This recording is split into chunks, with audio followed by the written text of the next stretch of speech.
Ask people to describe a child with autism, and you're likely to get a stereotype. A child that's nonverbal.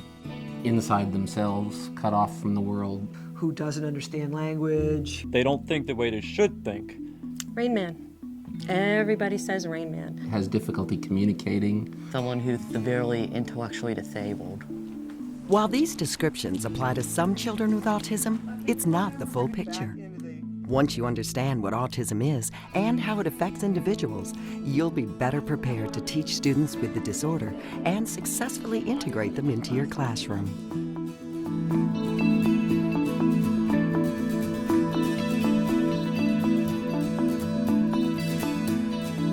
Autism is a lifelong developmental disorder that affects a person's ability to communicate, form relationships, and respond appropriately to the environment. It results from a neurological condition that impedes normal brain development in the areas of social interaction and communication skills. There are many more of these individuals in our midst than there ever have been before, and the likelihood that we're going to encounter them in our classrooms, in our communities, is extremely high. An accurate perception of autism from the child's point of view may be hard to convey, but a comparison is useful. If you were to say to me, how are hearing impaired individuals different from typical students, I would simply say they don't process auditory information in the same way. That's a pretty easy explanation. Visually impaired, they don't process visual information in the same way. People with autism don't process the environment in the same way. Oftentimes they can't pick out what you're talking about. They have a hard time understanding the main idea. So they're not processing the world in the way you think they are. Autism is called a spectrum disorder because its symptoms and characteristics appear in a variety of combinations, from mild to quite severe. As a result, children on the autism spectrum range from those with extreme developmental disabilities to those with surprising intellectual abilities. IQs can vary from an IQ of 20 to an IQ of 150 or greater. You have children with autism who are nonverbal, and then you have children with autism who know more words than a university professor. You have children with autism who would rather be by themselves, and then you have those who want friends but who do not know how to make them. Students with autism may also exhibit extreme sensitivities to the environment, being overly distracted by the hum of a computer or feeling overwhelmed by a particular odor. Some of our students may have hearing so sensitive that they can hear construction 3 blocks away. They may be distracted by the sound of pencil on paper. Turning of a page can disrupt them. And sometimes it makes it extremely difficult for them, not just to stay kind of calm behaviorally and to kind of regulate their reactions to those things, but also to attend to whatever else is going on in the classrooms. Polytheism means beliefs in many gods. At the higher functioning end of the autism spectrum are those individuals who tend to be more adept at speaking and using language and are capable of doing so convincingly. Academically, these students tend to be very capable and, because of this, are often included in the general education classroom. However, they still exhibit many of the common characteristics associated with autism. So, someone with autism or Asperger's or any of those spectrum disorders, they're the same as a regular person. It's just there's a little bit different about how they communicate. Their problems are often in the areas of social skills. They have a difficult time navigating the social environment. They may have anxiety, which really compromises their ability to deal with complicated environments, and you're not going to find anything more complicated than middle school and high school. In preschool and very early elementary grades, students with autism may not seem developmentally different than their peers. But by the time they enter secondary school, the differences become more pronounced and visible, and challenges posed by the new environment can seem overwhelming. So now they're going to have to deal with many different teachers. They've got to understand all the different rules. How to move from class to class. What materials are needed for each class. How do you clean up your materials so that they are cleaned up by the time the bell rings? How do you arrive at class on time? How do you even hang out in the halls and socialize with other kids? One teacher it may be fine for you to just get up from your chair to go do things. The other may require hand raising. What do you do at lunch? How much time do you need for your homework? So you wanted to come and talk to me about your grade, is that correct? Yes. Okay. School is really great, but there's challenges I have to face, like getting to class on time. I used to run in the hall so I would get to class on time, which is why I joined the track team. That way I would run where it's safer, on the track, not in the halls. Autism impacts many areas of a young person's development, and to varying degrees. So while they may exhibit similar characteristics, no two individuals with autism are alike. Secondary school teachers should be especially attuned to their students' language and communication skills. Okay, does anybody here know the ocean? They can talk, and they can talk in full sentences, but their language comprehension may be quite impaired. They're often very difficult with subtle language. They don't understand sarcasm or jokes. A child with autism may not understand humor, may need more direct instruction on, I need for you to do this. I need for you to stop doing this because. If you'll go like this, you can iron it on the back here like this. And they feel more confident when you give them clear information on how they're doing, what they're doing right, and what they're doing wrong. Put it on his butt. Sit him on his butt. Touch. Communication with students with autism has to be learned one student at a time. I ask my students to tell me how they want me to communicate with them. I have worked out with students that a hand gesture will indicate, don't call on me. I don't want you to call on me. Another characteristic students with autism share is repetitive patterns of behavior. Repetitive behaviors, this can range from the very impaired kids, where it's the more classic stuff like the rocking and the flapping, all the way up to the individual who may fixate on a specific topic and be very repetitive about it, or need things done in a specific order. Some students with autism have strong verbal abilities that suggest social and emotional maturity. I'm very interested in the study of aquatic fish, especially freshwater. It fascinates me how a guppy can live in salt water that has more salt than the ocean itself. Just because they can talk very intelligently to you in a monologue doesn't mean that they don't have a disability. Wild betas will fight each other until one goes away. Because a monologue is not a conversation. It is them telling you all the facts about their preferred subject. So I was thinking of going to the mall on Friday. Should we, guys? Yeah. That's what You guys are going to the mall? Yeah, we are. Can I come? I don't. Maybe I don't know. We don't. Our moms can't give us how to explain it. It's But what we know is social emotionally, our kids are 1/3 to 2/3 of chronological age.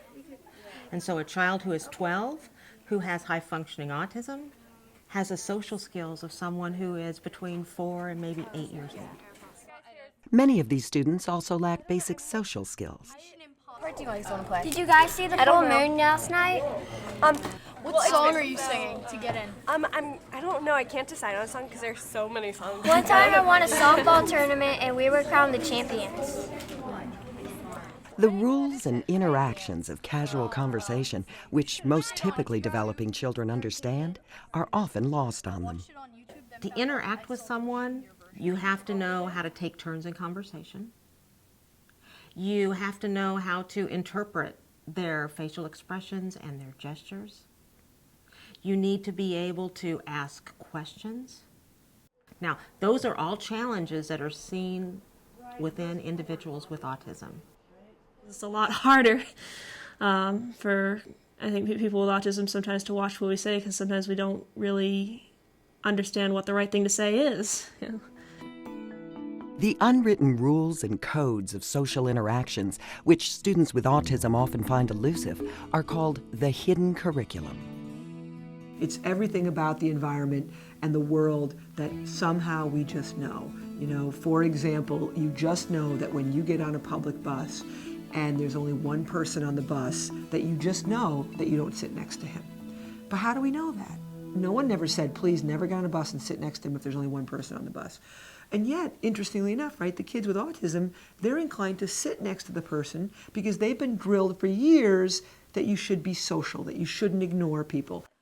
The hidden curriculum is a term that's used for all of the unwritten social rules, kind of the social nuances that we all understand and respond to, even though they aren't explicitly discussed and possibly no one ever told us.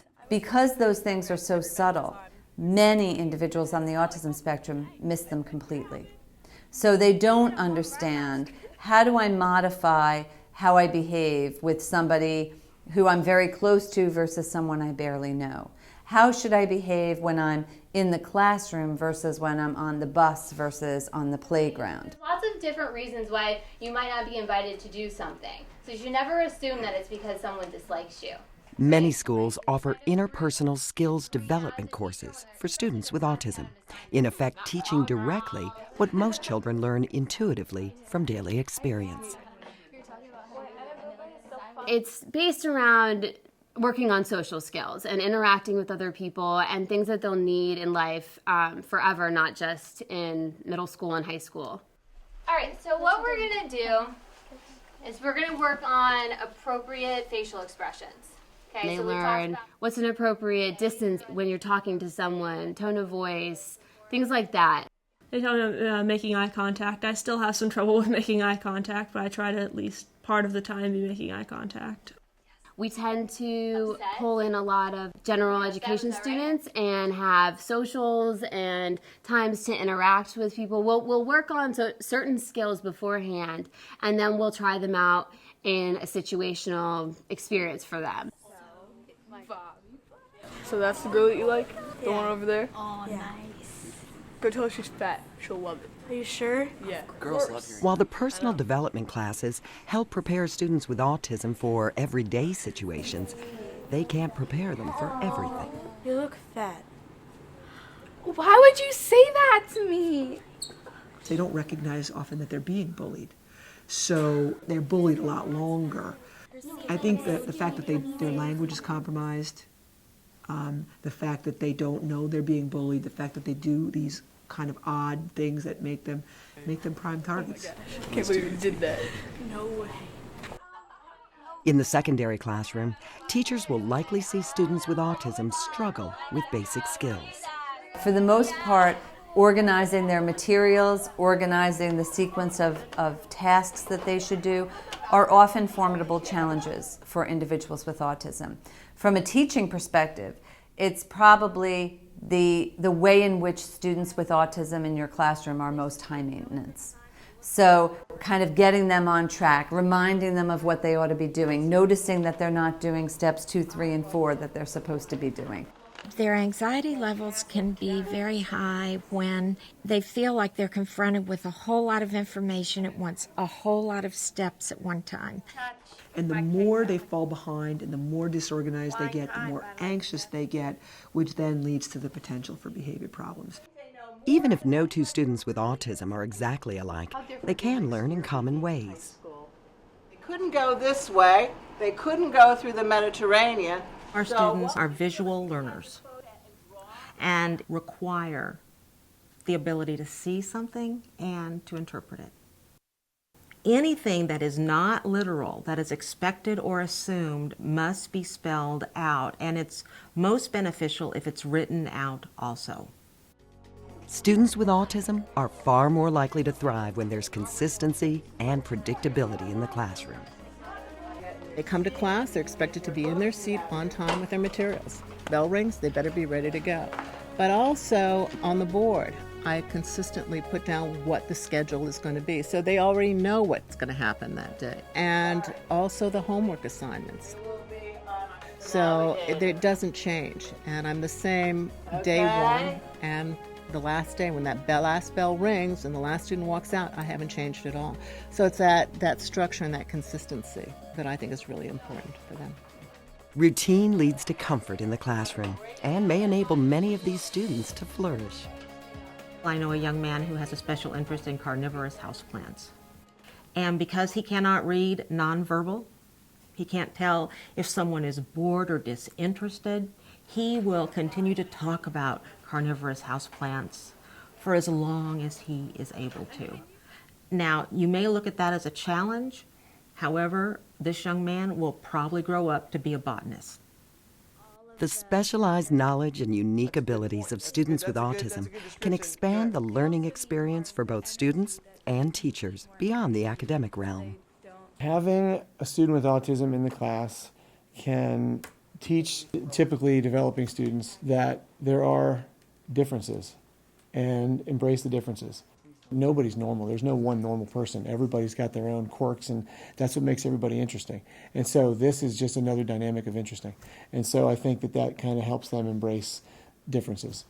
Children with autism will expand your way of thinking if you listen, and if you ask the right questions, and if they feel confident and accepted enough to volunteer and answer.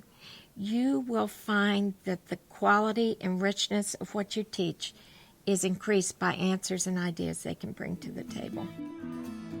Ultimately, with students on the autism spectrum in their classroom, teachers have the opportunity to reinforce a broader lesson to all their students. If we can make sure that part of what fellow students in a classroom learn about a person with autism is some of the ways in which they might be similar, some of the interests that they share, some of the activities that they also enjoy. I think it goes a long way toward building, first of all, a more comprehensive understanding of this person, but also a bridge to, thinking, well, we're not just different from each other, we're also similar to each other. This segment provides an understanding of autism's characteristics and how it affects secondary students diagnosed with the disorder. The next segment, called Integrating Supports in the Classroom, presents an overview of strategies that can help students with autism succeed in your classroom. For additional information and resources, please visit the Organization for Autism Research website at www.researchautism.org. For answers to more specific questions, contact the head of the Special Education Department at your school or your district's Office of Special Education.